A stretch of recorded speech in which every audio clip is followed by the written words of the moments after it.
जी अस्सलाम वालेकुम। मैं हूं मोहम्मद उस्मान और आप देख रहे हैं हमारा YouTube channel readers in English school. आज का जो हमारा टॉपिक था वो रिलेटिव प्रोनाउन में विच को हमने डिस्कस करना है। रिलेटिव प्रोनाउन में जो विच है ये कब और इसके केसेस कौन कौन से यूज़ होते हैं। सेम लाइक बिफोर जो हमने डिस्कस किया था पर्सनल प्रोनाउन में, और एक हु जो है रिलेटिव प्रोनाउन उसके केसेस हैं।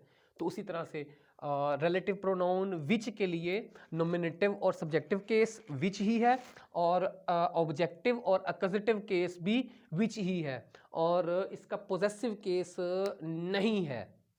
उसके पीछे रीजन क्या हो सकती है? विच आमतौर पर एनिमल्स के लिए यूज किया जाता है, तो एनिमल्स की पोजेशन मतलब थोड़ा सा वो बात समझ में नहीं आती। Got it? होप सो आप बात समझ में गए होंगे कि विच में जो एनिमल्स है या इस तरह से रिलेट करने वाली तमाम चीज़ें जो हैं उनकी पोजेशन नहीं हो सकती, इसलिए इसका पोजेसिव केस है ही नहीं इंग्लिश ग्रामर के अंदर। तो अब ज़रा हम वन बाय वन सेंटेंसेस में यूज़ कर लेते हैं कि कब विच नॉमिनेटिव और सब्जेक्टिव केस के तौर पर होगा और कब ये विच जो है ये ऑब्जेक्टिव और अक्यूजेटिव केस के तौर पर होगा। देखिएगा, it is the pet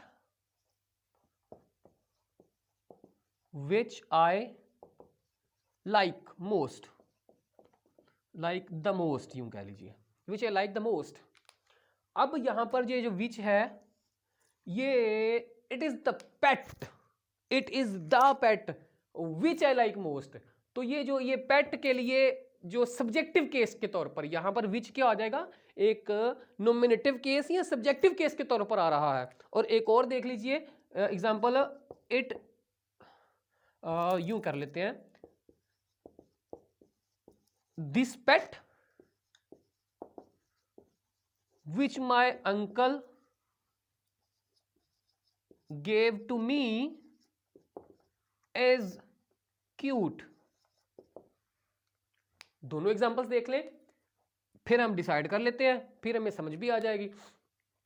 nominative और सब्जेक्टिव केस जब विच जो है वो एक डूअर के तौर पर यूज हो रहा हो, मतलब डूअर जो होगा उसको जब रिप्लेस करेंगे, डूअर को जब हम फाइल को, काम करने वाले को रिप्लेस करेंगे प्रोनाउन के साथ, तो फिर वो रिलेटिव प्रोनाउन हो जाएगा और उसके लिए हम विच यूज करेंगे। जैसे it is the pet which I like most.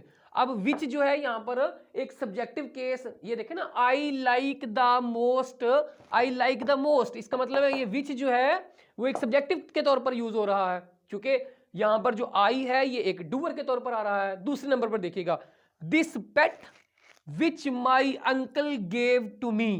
अब क्या हो गया, दिस पेट तो आ गया, which my uncle gave to me. अब ये एक ऑब्जेक्ट है ना, अब जो पेट है वो एक ऑब्जेक्ट के तौर पर आ रहा है, यहां पर ये पेट सब्जेक्ट के तौर पर आ रहा था और अब ऑब्जेक्ट के तौर पर आ रहा है, this pet which my uncle gave to me is cute. तो अब यहां पर जो विच है ये क्या आ जाएगा, ये ऑब्जेक्टिव और एक्यूजेटिव केस हो जाएगा। होपफुली आपको ये बात समझ में आ गई होगी। विच दो तरह से यूज होता है, एक जो वो डूअर को जब रिप्लेस करते हैं तब यूज करते हैं, और एक जब हम ऑब्जेक्ट को रिप्लेस करते हैं तब हम विच यूज करते हैं। Got it? होपफुली आपको ये छोटी सी वीडियो इंफॉर्मेटिव होगी आपके लिए।